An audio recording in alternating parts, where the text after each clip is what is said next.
was a scientist on the radio this morning. He said that it'll get a lot hotter more each day, now that we're moving so close to the sun. And that's why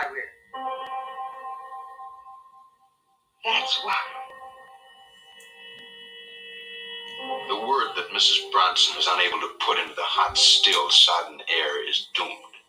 Because the people you've just seen have been handed a death sentence. 1 month ago, the Earth suddenly changed its elliptical orbit, and in doing so began to follow a path which gradually, moment by moment, day by day, took it closer to the sun. And all of man's little devices to stir up the air are no longer luxuries. They happen to be pitiful and panicky keys to survival. The time is 5 minutes to 12, midnight. There is no more darkness. The place is New York City, and this is the eve of the end. Because even at midnight, it's high noon, the hottest day in history, and you're about to spend it in the Twilight Zone. Yes, you're about to spend it in the Twilight Zone. It's New York City, or is it the Twilight Zone? Rod Serling says it's the hottest day in history, and you're about to spend it in the Twilight Zone. And you're about to spend some time with Will, Sci-Fi Guy, and we're talking The Midnight Sun. Not the Twilight book. I think there's a book, or one of the movies is The Midnight Sun. I never did watch any of the Twilight, the glam vampires, the glamorous, sparkly vampires. But this is The Midnight Sun, Twilight Zone's heat wave episode. Or perhaps it's the global climate change, global warming episode. Either or, it is hell. It is hellish hell heat. And what we're experiencing now across the planet, in Europe, in Britain, here in the Northeast, and in many other parts of the world, heat waves, record-breaking heat waves.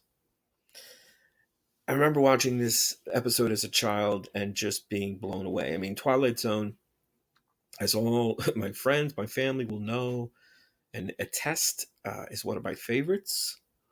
Submitted for your approval. Indeed, yes. Submitted for your approval. Rod Serling's The Twilight Zone is still one of the greatest, most influential, and certainly one of the best examples of sci-fi, fantasy, and horror on television.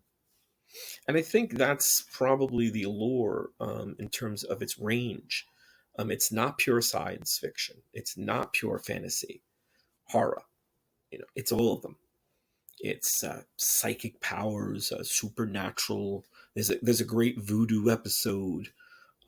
There's a great episode on witchcraft, Jezebel, one of the hour-long episodes with Anne Francis. She turns into a panther. She gets a love potion, gets a witch to sell her a love potion, and then for the payback and the price, she has to turn into a panther. But Twilight Zone just did it all. It did the range and ran the gamut of pretty much everything. And in this episode, it's certainly a science fiction tale. What if the Earth lost its orbit? What if it was knocked out of its orbit? So here's one of the official wikis. It says the Earth's orbit has been perturbed, causing the planet to slowly fall into the sun. A prolific artist, Norma, and her landlady, Mrs. Bronson, are the last residents in their New York apartment building. Their former neighbors have either moved north to seek a cooler climate, or they have already perished from the extremely high temperatures. At 20 minutes to midnight, it is 110 degrees and sunny as high noon. Norma and Mrs. Bronson try to support each other as they watch, as they know it erodes around them. The streets are deserted, water usage is limited to an hour a day, and the electricity is gradually being turned off. One of the interesting and really entertaining, memorable parts, there's a news reporter, radio disc jockey news reporter, and he's doing a weather report, a news cap and weather report, and he goes off script. It says he jokes that you can fry eggs on your sidewalk and heat up soup in the oceans. And then you hear him being taken off the air. Wow, what are you doing? No one's listening anyway. And they take him away to greener pastures than the men in the white coats. So it is truly I feel one of the best in terms of just the drama, the exploration of the idea, the premise. This is really interesting. The development, it says deleted characters. Serling's original script featured two characters who did not appear in the completed episode, a police officer and a refrigerator repairman. Quote, I spent a lot of time with Buck Houghton, Twilight Zone's producer, trying to reduce scripts, some by Rod, by one speaking part or two. Speaking parts because we were just about to start shooting the show and we were over budget. And Aubrey was really tough on this subject. This is, again, an executive, a producer for the Twilight Zone. So he was really tough on the subject, even if it were a small number of dollars. And this is Del Reisman quoted in Serling, The Rise and Twilight of Television's Last Angry Man. So there was a policeman and a refrigerator repairman that appears. The only characters there are is the Norma and her landlady, then a guy who sort of, I think he loses his family and he's searching for water. And then there's the people that are leaving in the building. It's it's a small apartment building, and a couple people they're going off to Canada, I think, to Toronto. Anywhere north will be cooler. And this is really cool. The Norma is an artist. She's a painter, and so throughout the episode, she's painting various sort of landscapes and cityscapes, and they're all pretty much dominated by the heat, the oppressive heat. So production notes, the effect of the oil paintings melting was accomplished by painting the pictures in wax on the surface of a hot plate. Moreover, the episode was shot in the summer on a set without air conditioning, with the director actually turning up the heat on certain key scenes to create the necessary mood and appearance for the story. And I never knew that. And it's a great effect. It's towards the end, pretty much, and Norma's Norma's pictures, her paintings, are melting in this grand sort of, a dramatic finale. It's really excellent. This is great. This is a critique. This is published in Visions from the Twilight Zone by Jay Huberman, an American film critic and journalist. Whether explicitly nuclear or otherwise, the apocalypse was never far away in the Twilight Zone. The Midnight Sun was telecast on the day the U.S. consolidated its drive for push-button warfare with the first successful launching of a Minuteman missile from an underground silo. The episode substitutes a kink in the Earth's orbit, an analog to what we currently call the greenhouse effect, for an atomic holocaust.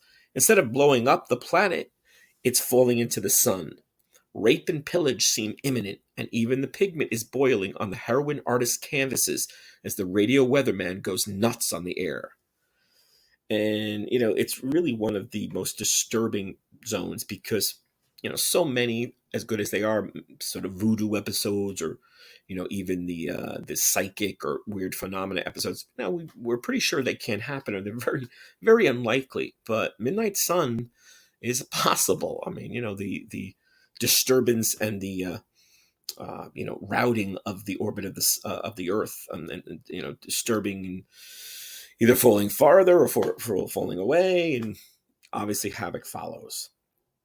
There is a radio version of the episode. It says the radio version of the Twilight Zone featured a modernized version of this episode starring Kim Fields. And of course, that is the great Kim Fields from playing Tootie from The Facts of Life. So that'd be a cool episode to listen on the radio. And then it says the original episode was adapted as a graphic novel, Rod Serling's The Twilight Zone, The Midnight Sun, by Mark Neese and Anthony Spey. Again, that'd be great to see. Wow, I didn't know that. So there you have it. In this, I guess this is probably maybe the opposite of what everybody will be watching in a heat wave. But whenever there is a heat wave and whenever it gets too hot, I always think of The Midnight Sun in the Twilight Zone. I encourage you to watch. It's excellent. And the stars are Lois Nettleton and Betty Gard as Mrs. Bronson and Lois as Norma.